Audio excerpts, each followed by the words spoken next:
नमस्कार दोस्तों। ये जो मेरे परिवार के साथ जो कंट्रोवर्सी चल रही है, इसको आप देख ही रहे होंगे और मैं इन सब चीज़ों से बहुत दुखी हूँ। दूसरी बात, बहुत सारे रिएक्शन चैनल वाले ये जो बोल रहे हैं कि अंकल आंटी कुछ बोल नहीं रहे तो हम क्या बोलें। सही बात है, उनकी भी मजबूरी है। कब तक वो मेरे सपोर्ट में बोलेंगे जब तक मैं नहीं बोलूँगा। लेकिन हकीकत ये है कि मैं वाईडी पर बिल्कुल भी नहीं आना चाहता। दूसरी बात ये है कि ये जो कंट्रोवर्सी कर रही है सब झूठ है, पूरी बना के बोल रही है और उसको तो बोलना है। दूसरे बहुत सारे लोग बोल रहे हैं संपत्ति संपत्ति संपत्ति। रिएक्शन चैनल वालों ने भी बोला है कि अंकल और आंटी आकर के इसमें क्लियर करें। अब दूसरी बात यह है कि संपत्ति क्या होती है। एक्चुअल में मेरे जो दो बेटे थे, तो मेरी संपत्ति तो चली गई। जो मेरी संपत्ति थी मेरे बेटे थे। अब ये तो गौण संपत्ति है और मेरे पास क्या संपत्ति है ये मेरी समझ में नहीं आता। पहली चीज तो ये है कि जो सपना के संपत्ति के जितने भी कागज थे, मैंने सारे सपना को सेंड कर दिए और सपना ने ही मंगाए थे मुझसे। अब रहा, लोग बाग बोलते हैं उस बिला के बारे में, तो बिला के बारे में मैं आपको क्लियर कर दूं। ये सपना वहां होके आ गई है, वहां से मुझे कॉल आ गया है। इसको जो उस बिला के बारे में करना है वो कर ले, मुझे कोई आपत्ति नहीं है। पहले मैं सोच रहा था उसको मैं लूंगा, सब लोग साथ में रहेंगे। ये चीजें थोड़ी सी ऐसी हैं, गुस्सा होके जा रही है, जल्दी समझ जाएगी। लेकिन अब मुझे नहीं लगता है कि मेरे घर में कोई शांति आ पाएगी। और सपना से मैं कह रहा हूं, तुझे जो करना है, जो तेरे मन में है, सब कर, कोई कसर मत छोड़ना। लेकिन दोस्तों, ये सारी चीजें गलत हैं, सारी चीजें गलत हैं। अब रहा संपत्ति की बात, तो मैंने बताया कि मेरे दो बेटे थे, वो मेरी संपत्ति थी। अब इस संपत्ति को कोई भी ले जाए, सबसे पहले तो ये है कि मेरे जीते जी संपत्ति मेरी रहेगी और मेरे मरने के बाद, मेरी पत्नी के मरने के बाद, मेरी दोनों पोतियों के नाम से संपत्ति आएगी। इसमें कोई निर्विवाद रूप से सत्य है। अगर ऐसे ही कंट्रोवर्सी होती रही तो फिर मुझे सोचने पर विवश होना पड़ेगा। हकीकत यही है कि मुझे सोचने पर विवश होना पड़ेगा। फिर संपत्ति उसको जाएगी मेरी जो मेरी सेवा करेगा, जो बुढ़ापे में मेरा साथ देगा। अब वो चाहे कोई भी हो। आज से मैं अभी नहीं कह रहा, अभी हमारे हाथ पैर चल रहे हैं। अब मुझे आप एक बात बताइए कि ये पूरे रिश्तेदार अलग नहीं है, खानदान को लेके साथ में घूम रही है। मेरे साथ 4 या 5 लोग हैं। अगर वो मेरे सुख दुख में मेरे साथ आते हैं तो क्या ये सपना के साथ इसका खानदान घूम रहा है, ये उनको संपत्ति देगी सारी, या मैं उनको संपत्ति दे दूंगा? तो मेरा क्लियर स्टैंड है कि मेरे मरने और मेरी पत्नी की मरने के बाद मेरी सारी संपत्ति मेरी पोतियों के नाम जाएगी। अगर सब कुछ ठीक ठाक रहा तो, नहीं तो मुझे सोचने पे विवश होना पड़ेगा। और फिर दूसरी चीज ये है कि अंशु के चैनल पर और राहुल के चैनल पर आप मुझे गाइड करें कि मुझे इस परिस्थिति में, इस स्थिति में क्या करना चाहिए। मैं आपसे विनम्र निवेदन कर रहा हूं कि कृपया मुझे सुझाएं। मैं भी एक आदमी हूं, सब कुछ भूल जाता हूं, गलतियां होती हैं।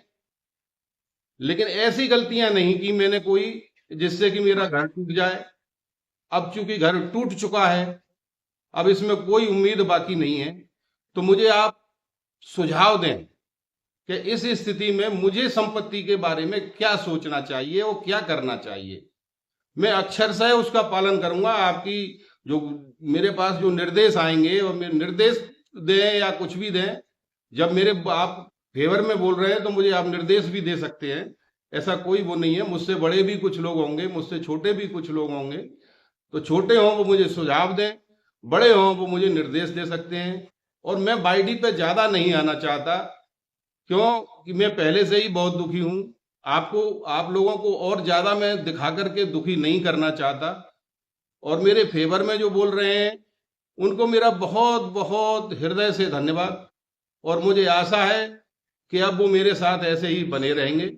और बढ़ चढ़ करके जो सत्यता है वो आप सब लोगों को दिखाई दे रही है। ऐसा नहीं है कि दिखाई नहीं दे रही, सब लोगों को दिखाई दे रही है। ये नए नए जो प्रपंच रच रही है ये सब गलत है, सब झूठ है। मैं आपसे बार बार निवेदन ये कर रहा हूं। और अंशु ने आपको सारी बातें क्लियर कर दी हैं, और आवश्यकता पड़ेगी तो वो बच्ची और क्लियर करेगी। अभी तो कुछ भी क्लियर नहीं हुआ है। अगर आपको पूरा क्लियर कर दिया जाए तो आपकी आंखें निश्चित खुल जाएंगी। और दोस्तों एक चीज मैं और बताऊं आपको, सबसे ज्यादा क्लोज सपना के साथ अंशु ही रही है। और मैं आपको विश्वास के साथ कह रहा हूं कि अंशु ने जो बोला है वो अक्षरशः सत्य है। और अभी तो उसने आधा बोला है, ये भी बता दूं मैं आपको। अभी उसने आधा बोला है, पूरा जिस दिन बोल देगी तो सबकी आंखें खुली की खुली रह जाएंगी। दूसरी चीज, मैं और मेरी पत्नी दोनों बीमार रहते हैं। मेरी 400 तक शुगर पहुंच जाती है, 190 तक मेरा बीपी पहुंच जाता है। और ये चीज सपना को पता है, इसीलिए बार बार ये कंट्रोवर्सी करके, ये गलत गलत वीडियो डाल करके हमारा दर्द और बढ़ा रही है। और वो चाहती है कि ये सब मर जाएं, फिर मेरा राज इसमें हो जाएगा। इससे ज्यादा और मैं कुछ नहीं कहना चाहता। दूसरी एक चीज और मैं बता दूंगा आपको। आप कहते हो कि मेरी पत्नी सपना की मम्मी से बात नहीं करती। आज मैं आपको सच्चाई बताता हूं क्यों बात नहीं करती। मेरे दोनों बेटे खत्म हुए। सपना की मम्मी आई, रात में ही आ जाती थी, सब कुछ होता था। आगरा में सबसे पहले वही पहुंची थी। मैं तो यहाँ शिवपुरी में था।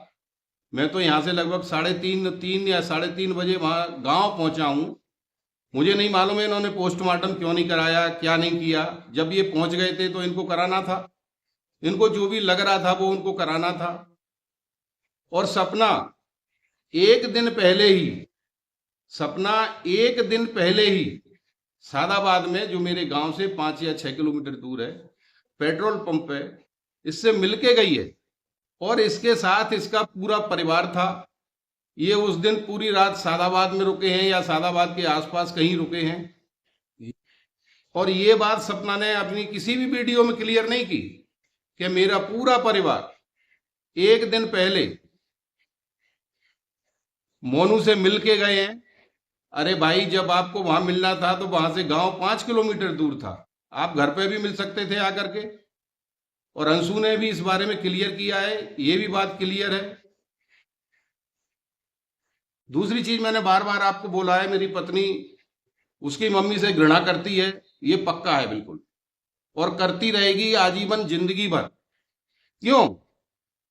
मेरे दोनों बेटे खत्म हुए, इसकी मम्मी एक मिनट भी मेरी मिसेज के पास आकर के नहीं बैठी, सांत्वना देने के लिए नहीं बैठी कि कोई बात नहीं है, हम आपके साथ हैं। अब ऐसी औरत से मेरी मिसेज कैसे संपर्क बनाएगी, इस बारे में भी आप मुझे अपना क्लियर स्टैंड बताएं। अंशु के वीडियो पे बोलें, राहुल के वीडियो पे बोलें, मैं दोनों के आपके जो रिएक्शन है वो सब सुनूंगा और उचित जवाब भी दूंगा। ये संपत्ति मेरे लिए गौण है। मैं गवर्नमेंट टीचर हूं, मुझे मेरे लिए और मेरी पत्नी के लिए आजीवन गवर्नमेंट से खाने को 2 रोटी मिल जाएंगी। और मुझे इस संपत्ति का कुछ नहीं करना है। मैं क्या करूंगा इस संपत्ति का, बताइए आप लोग। ये दोनों मेरी बेटे की जो मेरी निशानी है, मेरी खून है, दोनों बच्चियों को जाएगी ये संपत्ति और किसी को नहीं जाएगी। थोड़ी बहुत अगर मैं किसी को दूंगा तो जो मेरी सेवा करेगा उसको दूंगा, क्योंकि उसका तो राइट बनता है जो मेरी सेवा करेगा। और आजकल के जमाने में आप सब जानते हैं कि निस्वार्थ भाव से कोई सेवा नहीं करता है। कुछ ना कुछ उनके अंदर होता है। भाइयों बहनों, एक चीज और मेरे मन में है, मेरी 60 के लगभग उम्र हो गई है, पत्नी की 58 साल के लगभग उम्र हो गई है। तरह तरह की बीमारियों से हम ग्रसित हैं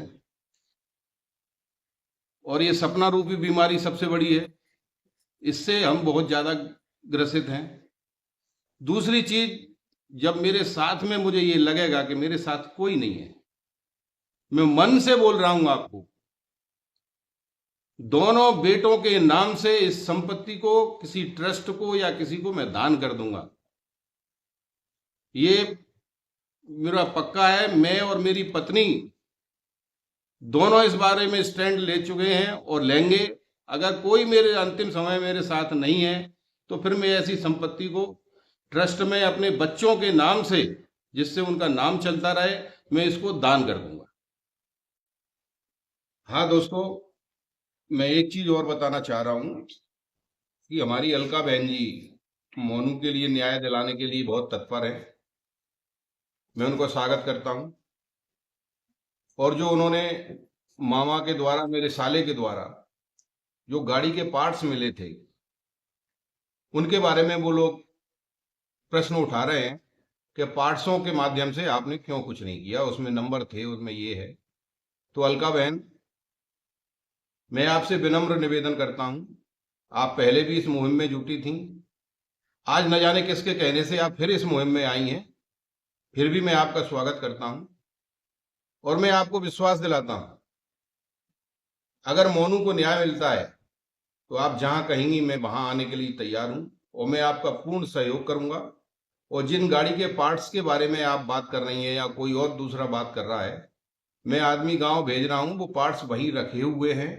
मैं बहुत जल्दी अंशु के माध्यम से व्हाट्सएप पर वो पार्ट्स या वीडियो में वो पार्ट्स मैं आपको भिजवा रहा हूं। यदि आपको उनसे कोई क्लू मिलता है तो आप निकालिए और बाकायदा आप स्टैंड लीजिए। जो पैसा लगेगा वो मैं लगाऊंगा, आपको पैसा खर्च करने की जरूरत नहीं है।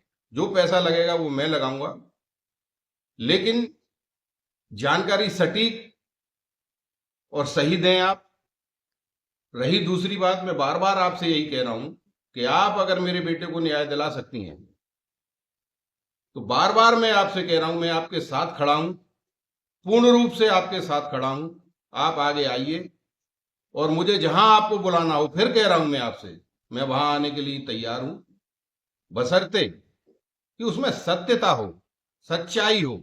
मैं पार्ट्स भी आपके पास भिजवा दूंगा, आप देख लेना, वीडियो में देख लेना। दूसरी चीज ये है, मैं आपको सब लोगों को मैं क्लियर कर रहा हूं। बहुत सारे लोग कह रहे हैं, अंशु के लिए कह रहे हैं कि आप चली जाओ बेटा अंशु, आप चली जाओ या मम्मी पापा के पास चली जाओ, आपकी वहां बहुत आवश्यकता है। तो बिल्कुल सच कह रहा हूं मैं, हमें उसकी बहुत आवश्यकता है और मैं उसको लेने जा रहा हूं। आप सबकी जो इच्छा है, और आपकी क्या इच्छा है, इच्छा तो मेरी भी है। अब ऐसे अगर डर डर के हम रहेंगे तो वैसे ही जल्दी मर जाएंगे, समय से पहले मर जाएंगे। लेकिन हम फाइट करेंगे, फाइट करके मरेंगे।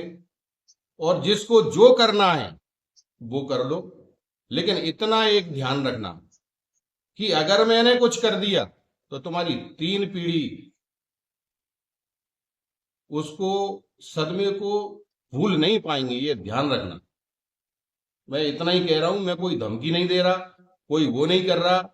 अंशु मेरे पास आ रही है, या तो मैं लेने जा रहा हूं या वहां से कोई उसको छोड़ देगा। 1 2 3 दिन के अंदर अंशु मेरे पास आ जाएगी। जिसको जो करना है वो कर ले। और दोस्तों देखो, आप हास्यास्पद चीजें देखिए आप लोग किस तरह से हो रही हैं। मथुरा में मेरे रिश्तेदार रहते हैं, मेरा साड़ू रहता है, उसको ये बोला जा रहा है कि लाल डिब्बा, लाल गाड़ी है उसके पास, उसको लाल डिब्बा बोला जा रहा है। जैसे इसके खानदान के पास बहुत सारी गाड़ियां, मतलब जो है नहीं रखी हुई हैं वहां। हाँ, ट्रक हैं, बड़े बड़े हैं, उसके आगे तो वो डिब्बा ही है गाड़ी। भाई तेरे घर में कैमरे लगे हैं, तेरे घर में, तेरे ही मुंह से बात आई है कि मेरे घर में कैमरे लगे हैं, तो उन कैमरों में नंबर लेकर के पुलिस को देना। भाई क्यों नहीं दे रही उसको पुलिस को? क्या डर है तुझे? ये झूठ मत बोले ज्यादा। ज्यादा झूठ बोलने से झूठ सत्य नहीं हो जाता, झूठ झूठ होता है। रही दूसरी बात, एक चीज आपको मैं मुद्दे की बात बताता हूं कि मेरे साड़ू भाई लगभग 15 साल से मथुरा में रह रहे हैं और सपना उनके घर कई बार जा चुकी है। तब उसको ये पता था कि ये यहां रहते हैं, उनके बगल में मकान क्यों लिया तूने भाई जा करके? और भी कहीं ले सकती थी मकान। अब वो तो वहां रह रहे हैं, कहीं जाएंगे भी आएंगे भी, क्या तेरी वजह से कहीं आना ही जाना बंद कर दें अब वो? अरे तेरे पास कैमरे लगे हुए हैं, कैमरे में गाड़ी वो ले नंबर, हो तुझे नंबर भी पता है उनकी गाड़ी का, तेरे कई बार यहाँ आई है कम्बर, नहीं आई हो तो देखे आना वहां जा करके कौन सा गाड़ी का नंबर है। बगल में ही रहते हैं वो। पुलिस को देना उसको कि ये मेरा पीछा कर रहे हैं, ये मेरा सब कर रहे हैं। लेकिन मैं आपसे हाथ जोड़ के निवेदन कर रहा हूं कि मैं बाईडी पे ज्यादा नहीं आना चाहता, आप मुझे माफ करें। लेकिन फिर भी यदि आप बहुतायत की संख्या में मुझसे क्लियरिफिकेशन मांगेंगे तो मैं निश्चित दूंगा, और आगे आपको सबूतों के साथ दूंगा। ऐसा नहीं है कि मतलब जो नहीं दूंगा, दूंगा मैं आपको। बस धन्यवाद, आप इसी तरह दिल से मेरा साथ दें। मेरा सब कुछ लुट चुका है, कुछ भी नहीं है।